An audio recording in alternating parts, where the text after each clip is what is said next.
สบายดีเด้อทุกคนสบายดี Welcome to K9P Channel ทุกคนก่อนที่เฮ็ดคลิปไปลงช่องใหม่เนาะเดี๋ยวกบลองเฮ็ดเอาไว้ลงช่องเก่าก่อนเพราะว่าเขาลงแล้วเขาก็จะสร้างรายได้ได้เลยอันนี้เป็น EP ที่1ทุกคนรายการชื่อว่าจังได๋คิดบ่ออก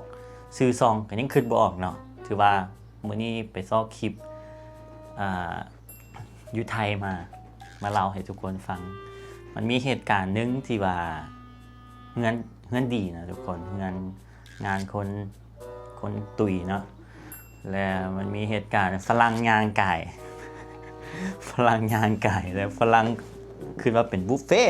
ฝรั่งก็เลยเข้าไปนั่งงานเดี๋ยวก็จะขึ้นคลิปให้ทุกคนเบิ่งแล้วเบิ่งไปพร้อมๆกันนะมา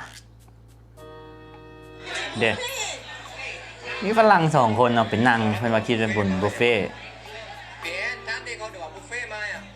เขาเดือดบุฟเฟ่มาฮะเปลี่ยนจับเคสอะไรใหญ่โตละ ฝรั่งคิดว่าเป็นบุฟเฟ่ทุกคนมี3 คลิปเนาะอันนี้แม่นั่นไอ้ผู้ที่เอาคลิปลงเนาะแล้วว่าฝรั่งมาอีกงานสีดำทำอีกนี่ร้านเครื่องดื่มศูนย์อาหารใช่ไหมใดๆเจ้าภาพก็เสิร์ฟอาหารให้อย่างเต็มใจพวกเขาแฮปปี้แล้วว้าวมาก มันมี2 คนนะทุกคนฝรั่งผู้ชาย2 คนไปก่อนแล้วบัดนี้เพิ่นก็ไปบอกหมู่เพิ่นมาบัดนี้มาอีกจะคนอีก1 2 3 บ่ฮู้ว่าเป็นคนเก่าหรือบ่เนาะ เบียร์เคยเอาของข้าวมาแล้วมันโอเค แล้วคนไทยน่าหักเนาะคนไทยแบบมานี่แหละแกเอาอาหารมาให้ทุกคนคุณหลายอย่างอยู่ได้มีข้าวเจ้าเนาะดีแต่ว่าบนมีข้าวเหนียวเนาะเบิ่งฝรั่งคนหนึ่งกับพายแขนมาเนาะ3 คนพากันหัว ตอนที่กบเห็นข่าววันนี้นะเลื่อนไป Facebook เนี่ยหัวแท้หัวว่าอันนี้ก็เป็นคนอัพลงนี่ก็เป็นอ้ายนี่เนาะทุกคนชลันทรนี่สวัสดีครับผมเป็นเจ้าของคลิปฝรั่งข้ามมานั่งในงานขาวดำจะมาเล่าเรื่องราวตั้งแต่ต้นให้ฟังในคลิปนี้ครับขอบคุณทุกสื่อที่ให้ความสนใจและชื่นชอบในคลิปคนไทยมีน้ำใจน่าชื่นชมแล้วไปเนาะนี่ทุกคนเขาก็ยืมคลิปเรามาเนาะอันนี้เป็นคลิปที่เราเว้าออกมาต่อกับเหตุการณ์คลิปเพราะว่าคลิปมันเป็นไวรัลทุกคน มันเป็นไวรัลเองเนาะมันก็อยากหัวที่ว่าฝรั่งบ่ฮู้ที่เขาเข้าไปกินทานเขาเรียกว่ากินทานเนาะในงานศพเด้ สวัสดีครับผมเจ้าของคลิปในโซเชียลที่ดังอยู่ตอนนี้คลิปฝรั่งที่เข้ามาในงานผมจะเล่าสั้นๆนะครับคือช่วงนั้นก็จะเป็นช่วงค่ำก็เราก็รับแขกก็ทีนี้ก็มีชาวต่างชาติเข้ามาในงานผมก็หันไปดูเห็นมีชาวต่างชาติ2 คนเขามานั่งที่โต๊ะแล้วก็ทีนี้ก็ถามไปถามมาเขาบอกว่าที่นี่คือศูนย์อาหารหรือเปล่า คือศูนย์อาหารเปล่า เราก็บอกว่าไม่ใช่เขาบอกเขาว่ามาจากตลาดเพราะว่าตรงนั้นจะเป็นตลาดนัดแล้วก็ตลาดนัดจะติดกับร้านคาเฟ่นั้นคือเป็นร้านของน้องชายผู้วายชนแต่เขาก็คิดว่าเป็นร้านคาเฟ่พอเราบอกว่าไม่ใช่ร้านอาหารนะครับไม่ใช่ศูนย์อาหารเขาก็ตกใจเขาอึ้งแล้วเขาบอกว่าขอโทษนะครับเราขอนั่งได้ไหมทางเราก็บอกว่าได้ครับแล้วทีนี้ก็มีพี่ผู้หญิงคนหนึ่งใส่หมวกสีขาวนั่นคือเป็นพี่สาวของผู้วายชนเขาก็ได้นำเครื่องดื่มมีชาเย็นมีนมเย็นมีปลาต้องโขมาให้แล้วเขาก็ได้นั่งทานสักพักหนึ่งเขาก็กลับไปครับคลิปนี้แล้วก็มีอีกวันหนึ่งมาอีก3 คนพี่น้องเป็นหนุ่มจากชาวเนเธอร์แลนด์ก็มานั่งเขาก็บอกว่านี่คือศูนย์อาหารหรือเปล่ามีเครื่องดื่มไหมมีเหล้าปั่นไหมเราบอกว่าไม่ใช่อันนี้เป็นงานของทางภาคใต้ เขาบอกเขาก็อึ้งไปแต่เราก็ไม่ได้ถามอะไรมากเพราะว่าในช่วงวินาทีนั้นแขกเยอะทางเจ้าภาพก็เลยให้น้องที่เสิร์ฟอาหารนำอาหารมาให้น้อง3 คนชาวเนเธอร์แลนด์ได้รับประทานเขาเห็นในคลิป คนเนเธอร์แลนด์ เขาก็ว้าวเขาดีใจมากเขาแบบเขาประทับใจมากที่ว่าคนไทยมีน้ำใจกับพวกเขา อันนี้ผมต้องอึ้งมากเลยที่แบบทุกคนมีจิตใจดีมีเมตตาแบบ คือไม่คิดว่าคนไทยจะจิตใจอ่อนไหวกับเรื่องแบบนี้มากมายแชร์กันแบบตอนนี้หลายล้านวิวมากทั้ง2 คลิปเลย ผมต้องขอบพระคุณมีหลายสื่อด้วยติดต่อมาขอคลิปผมผ่านทางไลน์ผมก็ได้ส่งให้เขาไปเขาก็บอกว่าเดี๋ยวหนูจะติดเครดิตให้นะไม่เป็นไรผมก็ยินดีทาง Facebook ทางอะไรแคปหน้าจอเน็ตไอดอลหลายคนก็ทักมาเขาก็แชร์กัน อันนี้เป็นเรื่องที่แบบมันเป็นเสน่ห์ของคนไทย อันนี้ต้องขอบคุณทุกคนที่ให้แบบความสนใจกับคลิปผมนะครับขอบคุณครับแล้วก็มีอีกเรื่องหนึ่งก็มีช่องไทยรัฐเขาสัมภาษณ์ผมเขาอัดคลิปวิดีโอไปแล้วให้สัมภาษณ์กันสดๆผ่านกล้องวิดีโอ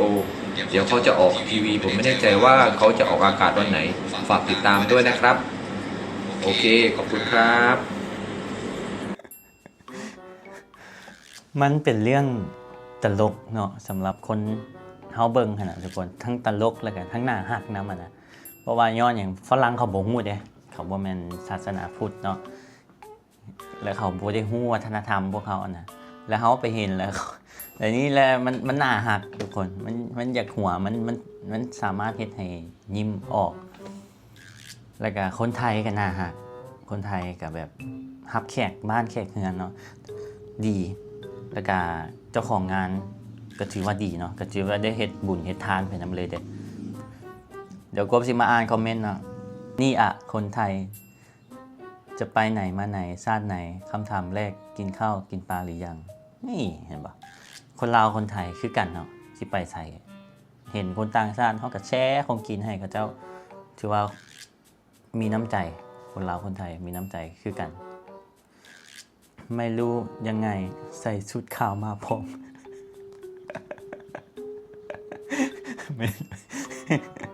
เขาเตรียมตัวมาก่อนแล้วครับอันนี้คอมเมนต์เนาะอันนี้ก็เป็นความคิดเห็นของแต่ละท่านที่เข้ามาคอมเมนต์ทุกคนของแต่ละคนที่เข้ามาคอมเมนต์วิดีโอตัวนี้ในฐานะมีแฟนต่างชาติและเราเป็นคนใต้คลิปนี่ช่างน่ารักมากๆเลยค่ะเด็กพวกนี้เขาแค่เข้ามาสัมผัสวัฒนธรรมประเพณีบ้านเรานี่แหละครับคำว่าคนไทยมีน้ำใจรักษาไว้ได้อีกนานเท่านานนี่แม่นเนาะทุกคนไทยมีน้ำใจมาเมืองไทยไม่อดคนไทยใจดีมากเด็ดใส่ซองต่อด้วยเด้อแม่แน่นอนเวลาเขาไปกินทานเนาะงั้นดีก็ต้องใส่ซองเด็กอันนี้เจ้าภาพน่ารักมีน้ำใจมากค่ะแม่นเนาะเจ้าภาพน่ารักอีหลีแม่งโคตรใจดีโคตรใจฟูทุกคนน่ารักมากเห็นบอกทุกคนส่วนหลายคอมเมนต์กันว่าคนไทยใจดีถ้ามีน้ำใจคนไทยแน่นอนเด็กอันนี้อีก1คอมเมนต์ทุกคนเป็นแต่โบราณแขกไปแขกมาต้อนรับปัจจุบันหายากมีแต่ต่างจังหวัดควรส่งเสริมให้เห็นน้ำใจคนไทยเราแมนว่าปัจจุบันนี่คันว่าแต่ไทยนะอยู่ลาวคือกันขนาดอยู่ในเมืองเนาะน้ำใจมันก็เริ่มน้อยลงทุกคนก็เห็นแก่โตขึ้นแต่นี่ก็ยังแต่คันอยู่ต่างแขวงนี่โอเคทุกคนอยู่ต่างแขวงเขาก็จะยังหักแพงกันยังเอื้อเฟื้อเพื่อแพร่ยังแบ่งปันมีน้ำใจหลายกว่าอยู่ในเมืองอันนี้กบว่าตามที่กบเห็นตัวจริงอยู่ลาวเนาะแต่อยู่ไทยกันน่าจะคล้ายๆกันคือคอมเมนต์นี่เพิ่นเว้ามันคนไทยใจดีแกงส้มเผ็ดนะ bro อ๋อมันมีแกงส้มเนาะ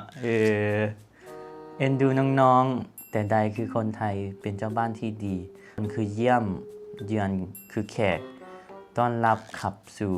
อย่างดีแมนมาเป็นเจ้าภาพเนาะแต่อยู่ในคลิปนี่ก็ดีได้แล้วก็แบบเทคแคร์ดีเนาะเขาแม้นว่าเฮาบ่ได้เชิญเขาบ่ได้ฮู้จักเจ้าภาพ บ่ได้ฮู้จักผู้ใดแต่เขามานั่งนะเฮาก็ต้องเต็มที่เฮาก็รับแขกก็ถือว่าเฮ็ดบุญเฮ็ดทานประมาณนี้ได้บุญเต็มๆให้เขากินเห็นแล้วมีความสุขแม่นเลี้ยงไปครับงานบุญแม่นอันนี้แม่นเลี้ยงไปเพราะว่างานบุญเนาะจังได๋เฮาก็เฮ็ดบุญเฮ็ดทานอยู่แล้วเด้น่าเห็นดูจังรู้ยังว่างานอะไรฝรั่งบ่ฮู้อีหลีแต่เนาะ มันบ่แม่นฮีตของเขาเจ้านะทุกคนมันก็บ่แปลกที่เขาเจ้าจะบ่ฮู้เนาะว่างานอีหยังก็เห็นเห็นคนหลายเว้ยมันมีของกอกของกินบุฟเฟ่ต์เลย ต้องเป็นบุฟเฟ่ต์ย่างเข้าไปนั่ง บ่อันนี้เขาพยายามคิดภาพอ่ะนะว่ามันก็สร้างสีสันเนาะทุกคนก็พอเฮ็ดให้เงินบุญเงินกรรมเงินดีก็มีสีสันขึ้นมา เอ้าแต่ว่ากบอันนี้ความคิดกบเนาะกบว่าคนไทยคนลาวคล้ายกันทุกคนคือกันเพราะว่าต่างชาติมาเยือนเนาะมาหยามบ้านเฮาบ่ว่าจะไปลาวไปไทยคนลาวคนไทยก็น่าฮักแล้วก็แวลคัมต้อนรับเสมอบ่ว่าจะเป็นอาหารอีหยังเฮาก็แชร์ให้ลองกินเบิ่งแม่ลองอันนั้นเบิ่งแม่คือในเขตนี้เนาะก็ฝรั่งไปเฮือนกำแล้วก็มีเหตุการณ์ให้ประทับใจหลายไปอ่านคอมเมนต์กับกบไปบางคอมเมนต์ก็ตลกเนาะบางคอมเมนต์ก็ว่าใจฟูเฮาก็ว่าคนไทยนี่ช่วยเหลือซึ่งกันและกันคลิปนี้ก็เป็นคลิปแรกทุกคนกบก็เอาเหตุการณ์นี้คลิปนี้ก็เป็นคลิปแรกทุกคนกบก็เอาเหตุการณ์นี้มาให้ทุกคนมาอ่านให้ทุกคนฟังเพราะว่าคนที่ติดตามกบบางคนก็อาจจะบ่ฮู้เหตุการณ์ว่ามันมีเหตุการณ์อันนี้เกิดขึ้นกบก็ยกมาให้ทุกคนมาเล่าให้ทุกคนฟังก็ถ้าเว้าไปคัดคล่องๆเมายังบ่คล่องก็ขอโทษขออภัยนะทุกคนอันนี้เป็น EP ที่1ซื้อคลิปจักสิตั้งซื้อหยังก็ค่อยๆเฮ็ดไปทุกคนเดี๋ยวกบสิลองเฮ็ดอยู่ในซองลักนี่ก่อนแล้วซองถ้ามันลึงแหละต่อไปจะไปเฮ็ดไปอีกซองแล้วก็อย่าลืมคอมเมนต์มาทุกคนซื้อซองกบซองใหม่เนาะควรเฮ็ดจังไดแล้วเฮาเอาเรื่องราวมาเล่าแล้วเฮามารีแอคชั่นแบบนี้กบควรตั้งชื่อรายการบ่หรือว่าชื่อเป็นแบบEP 1อันนี้มันมีชื่อกันนะก็คอมเมนต์มาทุกคนกบก็ต้องการทุกคนนี่แหละบอกแต่ถ้าทุกคนบอกเนาะทุกคนกบก็จะเอาคอมเมนต์ของทุกคนนี่แหละไปปรับปรุงให้มันดีขึ้นบ๊ายบายทุกคนเจอกันคลิปหน้าเด้อทุกคนบ๊ายบาย